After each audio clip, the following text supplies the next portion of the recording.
Viral AI crime stories आखिर बनती कैसे हैं? आइए इस पूरी प्रक्रिया को समझते हैं। प्रोफेशनल लेवल के एआई वीडियोस, जैसे कि वो खूनी मंडे वाली सीरीज, उनकी शुरुआत होती है कहानी की एक ऐसी दमदार लाइन से जो सुनने वाले को फौरन अपनी दुनिया में खींच ले। तो सवाल यही है कि ये जो वायरल एआई क्राइम स्टोरीज हैं, ये असल में बनती कैसे हैं? चलिए उस स्मार्ट प्रोसेस को समझते हैं जिसका इस्तेमाल लंबी और विजुअली कंसिस्टेंट कहानियां बनाने के लिए किया जाता है।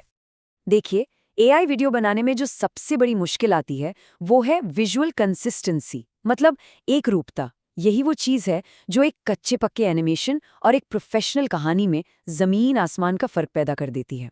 तो चलिए इस पूरे एक्सपर्ट वर्क फ्लो को 4 हिस्सों में समझते हैं। पहले हम देखेंगे कि एआई वीडियो बनाने में चैलेंज क्या है, फिर कहानी का एक ब्लूप्रिंट तैयार करेंगे, उसके बाद कंसिस्टेंट एआई विजुअल्स बनाने का तरीका सीखेंगे और आखिर में इमेज से फाइनल वीडियो कैसे बनता है, ये देखेंगे। एक बात हमेशा याद रखनी चाहिए, एक कमाल का वीडियो तस्वीरों से नहीं बल्कि एक मजबूत और अच्छे से लिखी गई कहानी से शुरू होता है। अब देखिए, एआई को बस इतना कह देना कि एक हॉरर स्टोरी लिखो, इससे काम नहीं चलेगा। इसकी जगह एक डिटेल्ड स्टोरी मेकर प्रॉम्प्ट इस्तेमाल होता है। इसमें एआई को सब कुछ बताया जाता है, कहानी का जॉनरा क्या है, मूड कैसा रखना है, नरेशन का स्टाइल क्या होगा, और इसी से कहानी में जान आती है। तो ये पूरा काम 3 स्टेप्स में होता है। पहले एक अच्छी कहानी जनरेट की जाती है, फिर उसे छोटे छोटे सीन्स में तोड़ा जाता है और आखिर में उस सीन लिस्ट को और बेहतर बनाकर एक फाइनल ब्लूप्रिंट तैयार कर लिया जाता है जिसके आधार पर विजुअल्स बनते हैं।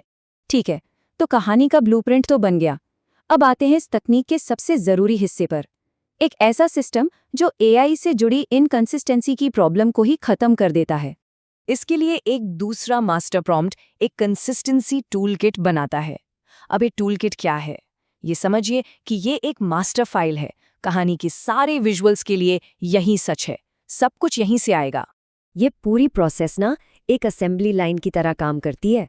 एक तीसरा प्रॉम्प्ट इस टूल किट से कैरेक्टर और बैकग्राउंड की जानकारी उठाता है और हर सीन के लिए अपने आप एक परफेक्ट कंसिस्टेंट इमेज प्रॉम्प्ट बना देता है।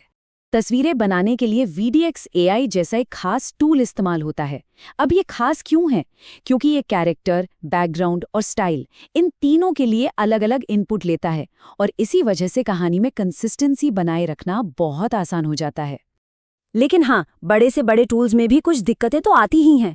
एक आम प्रॉब्लम है बैक व्यू की।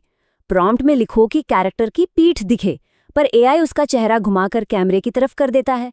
इसका इलाज बड़ा सिंपल है, प्रॉम्प्ट से बस चेहरे की सारी डिटेल्स हटा दो। बिल्कुल ऐसी ही एक और प्रॉब्लम है शॉट टाइप की। ये तब होती है जब कैरेक्टर की डिटेल्स कैमरे के एंगल से मैच नहीं करती। इसका भी हल प्रॉम्प्ट को एडिट करके ही निकलता है। तो एक बार जब आपके पास सारी कंसिस्टेंट तस्वीरें आ जाती हैं, तब फाइनल वीडियो को जोड़ना बहुत सीधा और आसान काम बन जाता है। अब आखिरी फेज में क्या होता है? इन तस्वीरों को वीडियो में बदला जाता है, कहानी का नरेशन रिकॉर्ड होता है और फिर इन सब को साउंड के साथ एडिट करके एक साथ लाया जाता है। वैसे तो मार्केट में कई टूल्स हैं, लेकिन जो टूल यहाँ सजेस्ट किया गया है वो रोजाना 10 फ्री क्रेडिट्स देता है। इससे क्रिएटर्स के लिए बजट और काम की स्पीड के बीच एक बढ़िया बैलेंस बन जाता है। ये पूरा वर्कफ्लो दिखाता है कि एआई कितना पावरफुल टूल बन चुका है। और ये एक बड़ा सवाल भी खड़ा करता है कि आने वाले समय में एक क्रिएटर और टेक्नोलॉजी के बीच की लाइन आखिर कहाँ होगी।